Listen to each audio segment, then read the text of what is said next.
I'm Ric Edelman, and this is The Truth About Money. On today's show, what's the strategy to investing in foreign investments? This is going to be a great age, but it's going to feel different because the U.S. is not going to have 40% of the world GDP anymore.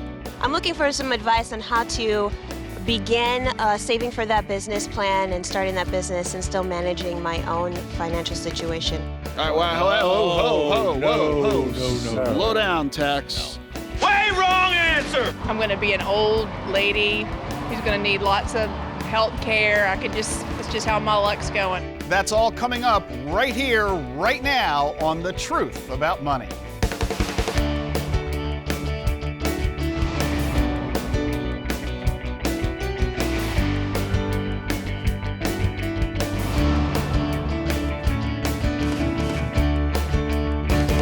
Goodness knows you spend a lot of money, but after you retire, will your expenses be any different? We asked that question to people on the street. I would say fall, because right now we're a little more ambitious with what we do with our free time, because we know that we can afford it. Well, definitely my expenses are going to have to fall. I'll have less travel expenses. I won't have a job to go to every day. I'll be able to sit around and do less, really. Relative to inflation, probably stay the same or slightly fall. Probably stay about the same. With my luck, they're going to rise. I know I'm going to be an old lady who's going to need lots of health care. It's just how my luck's going. It's going to rise. Actually, I think they would rise. The economy is so bad. At the point of retirement, I think they should fall. Most people believe they'll spend less money after they retire. They figure they won't be putting any money into retirement accounts because they're retired, and they won't have to pay any more payroll taxes. And you won't have any more commuting expenses either, no more work-related costs. So you probably figure that you'll spend less in retirement than you spend before retirement, right? Wrong. A survey of retirees by a leading mutual fund company found out that 2/3 saw their expenses rise after they retired. How can this be? Well, think about it. Right now, you spend 10 hours a day getting ready to go to work, being at work, and coming home from work. 10 hours a day. But as a retiree, you now have 10 hours of free time to fill. No matter how you spend that time, you'll be spending money. Golf, gardening, travel, some new hobby, whatever you do, it's going to cost you some money. And then there are health care costs. One recent study says that a married couple should expect to spend $400,000 on health care expenses over the course of their retirement. And that doesn't even include long-term care costs.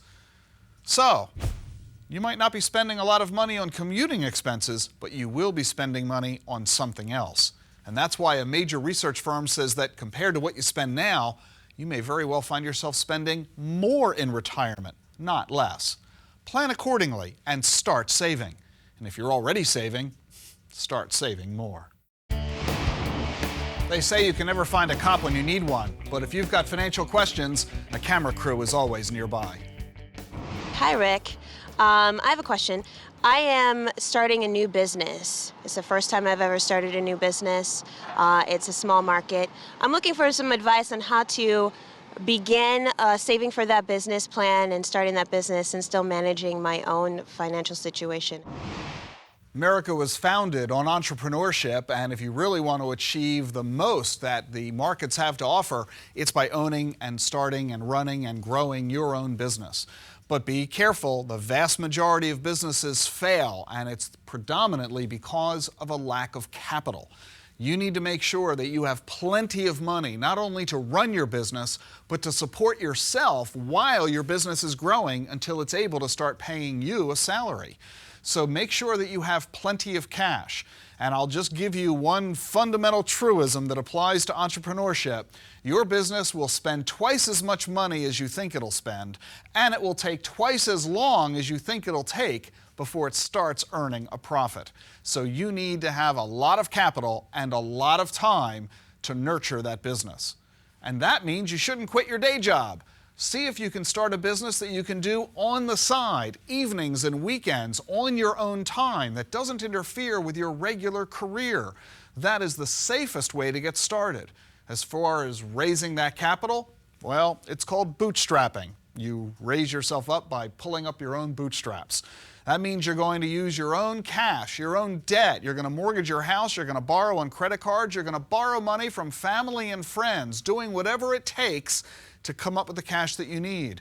And that means you need a very fulfilling business plan, a very well thought out document that stipulates what you're going to spend your money on, how you're going to spend it, how much it's going to cost, what you're going to sell, what you're going to charge for it, the revenues you're going to earn, and how long all that's going to take out. You have to begin with the end in mind. And until you've got the business plan and the funding, don't even begin, because like I said, most fail. But if you can pull it off, you'll truly be achieving the American dream. Live seminar, live audience, spontaneous questions. Anything can happen. Watch. Hi, Rick. We've been talking about it, of retiring abroad. We're just starting out with this kind of conversation, so we're not sure where to start, really. And while we're on that issue, we wondered, what's the strategy to investing in foreign investments? Well, first, let's start with motivation. Why are you thinking of retiring abroad? We're excited about places we go to sometimes when we do travel, and we always think, what would it be like to live here? Usually not nearly as much fun as when you're visiting on vacation. It is very, very common for people to get emotionally wrapped up in their current vacation site. And on more than one occasion, I've gotten the phone call from a client who says, I just went on vacation at such and such place, and we bought a timeshare, or we bought a condo, we bought a house, or what have you. And it doesn't take very long for them to be filled with regret. So what I would strongly recommend is that if you're going to move to another location, I don't care if it's in another part of town or if it's another part of this country versus overseas, that you rent for the first year at a minimum, preferably 2 years. You need to experience all 4 seasons. And if you're going to go to where the seasons never change, like the islands, then you need to recognize that a lot of people get island fever after 2 or 3 or 4 years, and it isn't what they were hoping it would be. So be very careful before you think the grass is greener from where you're heading. It can be wonderful to rent somewhere and use it as a base to facilitate your travels so that you're not tied down to a given location. I know of a lot of folks who will plant themselves in Italy or in France or Germany and then just tour all of Europe, and they'll do that for several years. They'll do the same thing similarly in Asia. That kind of thing can be wonderful. Same thing in Africa, South America. That's different from buying where you're going to go. So the first piece of advice is don't be in a hurry to buy wherever you end up, at least initially. Second, we need to make sure that you understand that when you do go somewhere, are you truly going to become an expat, meaning an expatriate? You're going to leave the United States, and are you going to renounce your U.S. citizenship? Are you going to become a citizen of wherever it is you're going? The reason I ask is that it creates tax implications. If you retain your U.S. citizenship, even though you live overseas, you may or may not be required to continue paying U.S. income taxes. So depending on the nature of how you're going to do it and what you're going to do about citizenship will determine whose tax laws you're going to become subject to. In some strange cases, you could actually be subject to both. The U.S. has tax treaties with most nations, but not all of them, to avoid double taxation issues. But you need to be aware that tax rules are radically different from one country to another. Also, many countries won't let you move there because they only allow citizens to buy property locally. In other nations' cases, they only allow you to move there if you bring at least $1 million or 10 jobs, because they don't want to have to deal with immigrants any more than a lot of Americans want to deal with immigration. So you've got to look at the laws of the nation you're going to from a residency perspective, and that pertains to your legal rights while you're living in that nation. So look at it very hard from a lifestyle perspective first. Why are you going? Why are you choosing that location? Second, what are going to be the tax and legal implications of that location? And they lead you to your question of, how do I invest my money? Because when you're investing overseas, you're dealing with foreign currency exchange rate fluctuation. As Americans living in America, buying American goods and services, we don't really care about what the dollar. The value of the dollar relative to foreign currencies doesn't really hit us very much until we try to buy something that was made overseas, or until we go overseas on vacation. That's when we notice the currency. But if you're going to go overseas, while retaining your American citizenship and your American investments, the dollar versus other currencies becomes a huge thing. So we've got to look very carefully at where you're planning to go and how we manage the investments, because you're going to have not only investment fluctuation in value, you're going to have currency fluctuation in value. It's a double-edged sword. They could both move against you at the very same time, doubling your losses or doubling your gains if things go well. So figure out first why you want to go, where you're going to go, how long you're going to go there, what does it cost to live there, do you have enough money to afford it? Let's examine the tax and legal issues associated with it, and a good financial advisor can help you with all the above. Thank you.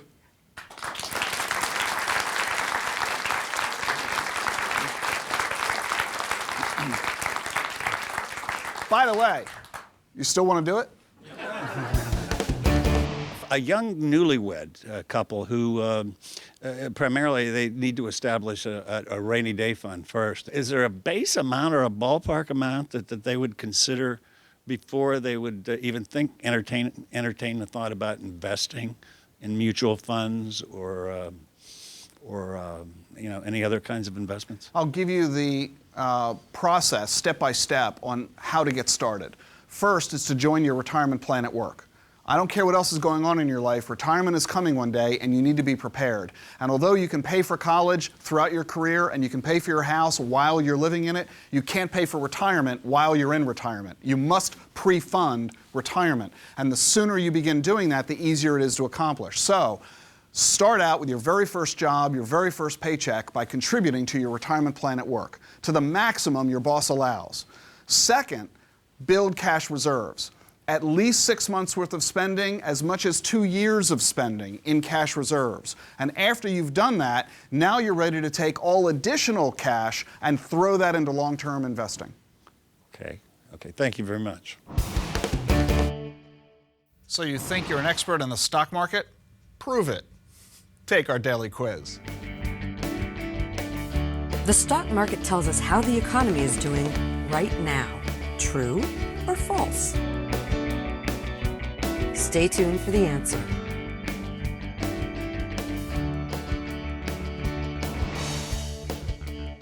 Every week I do a live radio show with Branderson. That's financial advisors Brandon Corso and Anderson Wozni. Here's what was on people's minds just a little while ago.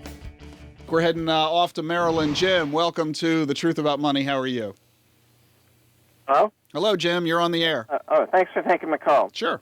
My question is, with the way the ATM works, do you benefit from having tax-exempt income? Oh, you're talking about the alternative minimum tax. That's correct. I thought he meant the automatic teller machine. Yeah, I got a little confused there about where we were headed. And they penalize you for that, do you really gain anything? Oh, that's a really good question. If you're subject to the AMT, Brandon. Well, and the answer, Jim, is it depends. Because if you're looking... Oh, now that... Well, wait a minute. It does. It always depends in this business, and especially with this question, because all municipal bonds are not treated the same. If the bonds are general obligation, backed by the full taxing power of the jurisdiction, they're not subject to AMT tax. So you can find a municipal mutual fund, if you want to, a tax-exempt fund that's what's called AMT tax-free. So I would base your decision not so much on AMT, but are municipals in general appropriate for your goals and accomplishing what you're looking to do? Let's broaden the question, therefore. So the short answer is not necessarily the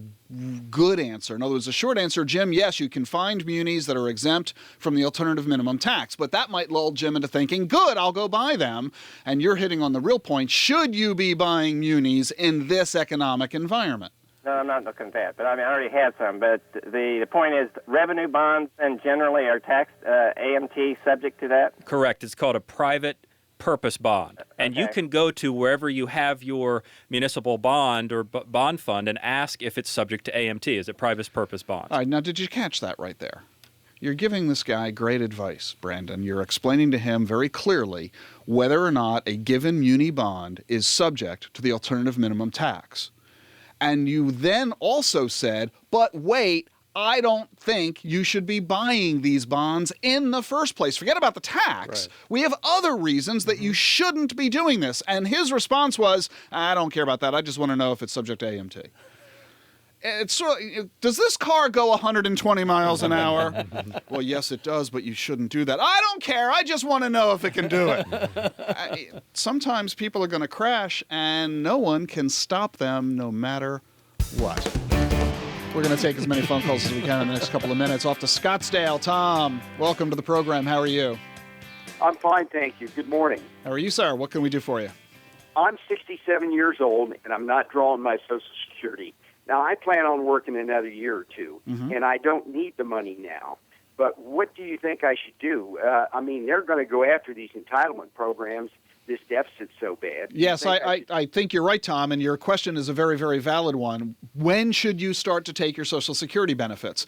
I think we can all agree on a couple of fundamental premises. First, the entitlements are a big problem with the federal budget deficit and the federal debt because we have made such huge numbers of promises to so many millions of people, and the government is going to be hard-pressed to honor all of those promises. Therefore, it's reasonable to expect that the government is going to start to shirk back from those promises, meaning Social Security benefits are probably going to fall, and Social Security taxes are probably going to rise. Now, when I say that benefits are going to fall, that will happen in two ways. One, they will probably make you work longer before you receive benefits. And second, when you finally do get a benefit, you'll probably get less.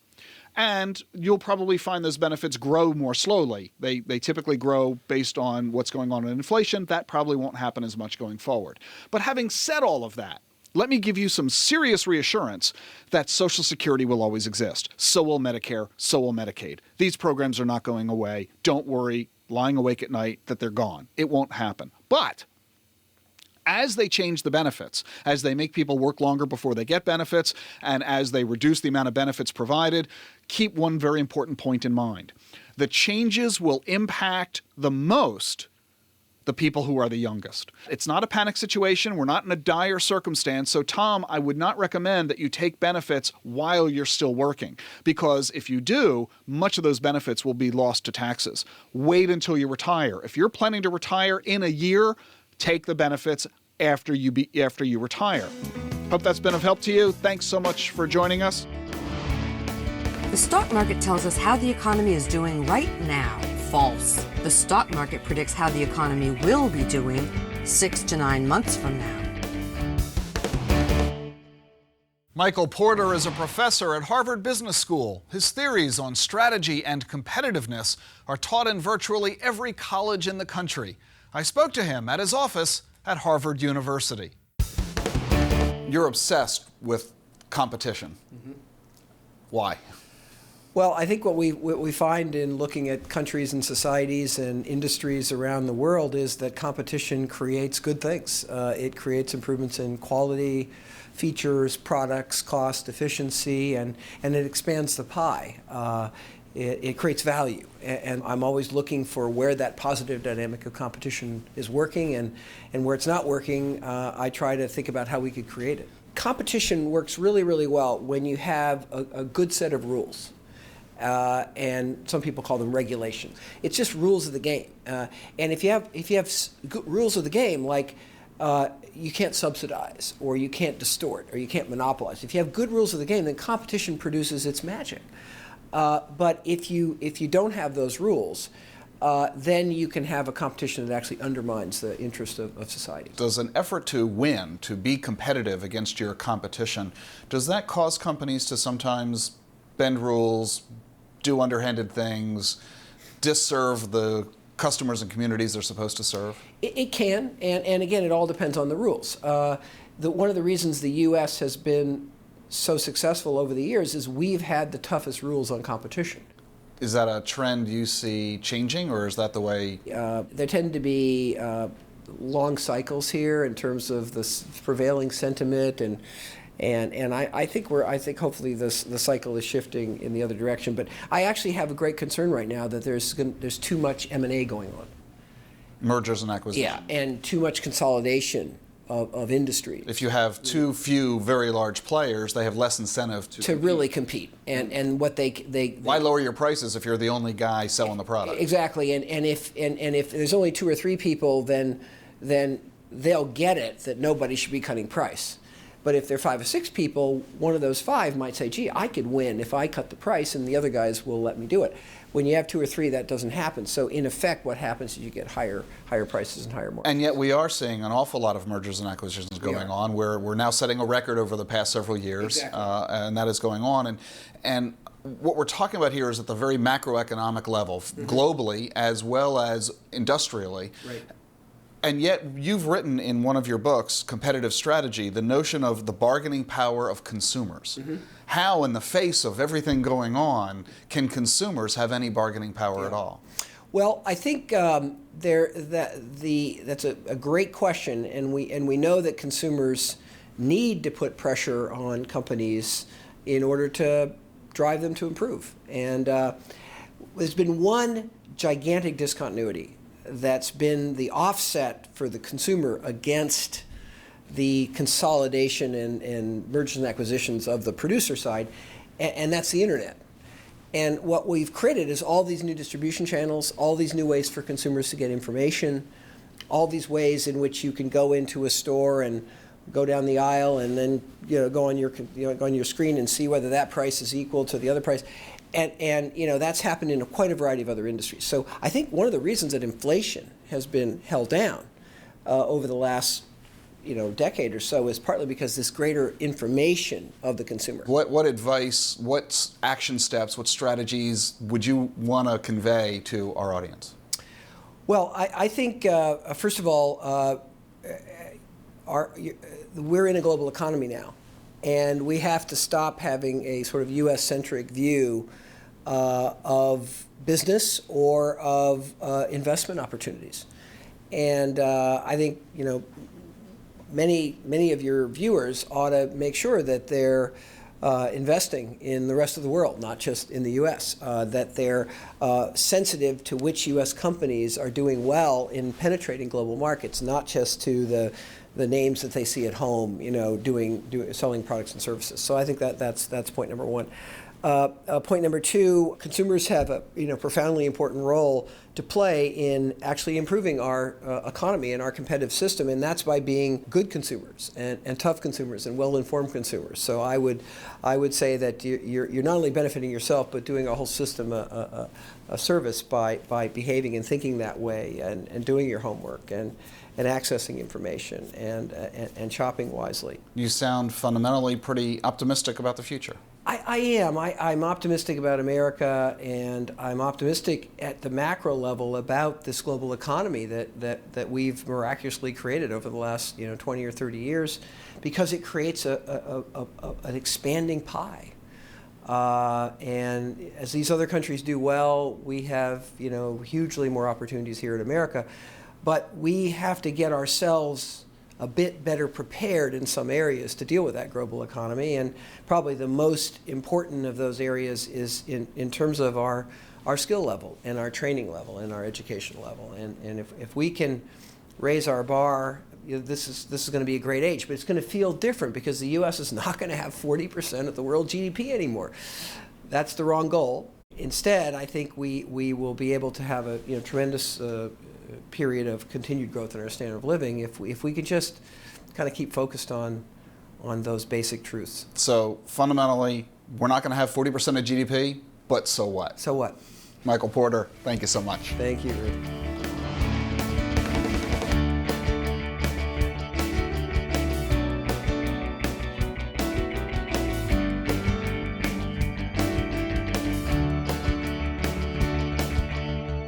Before we go, have you gotten a new job that pays a lot less than your old one?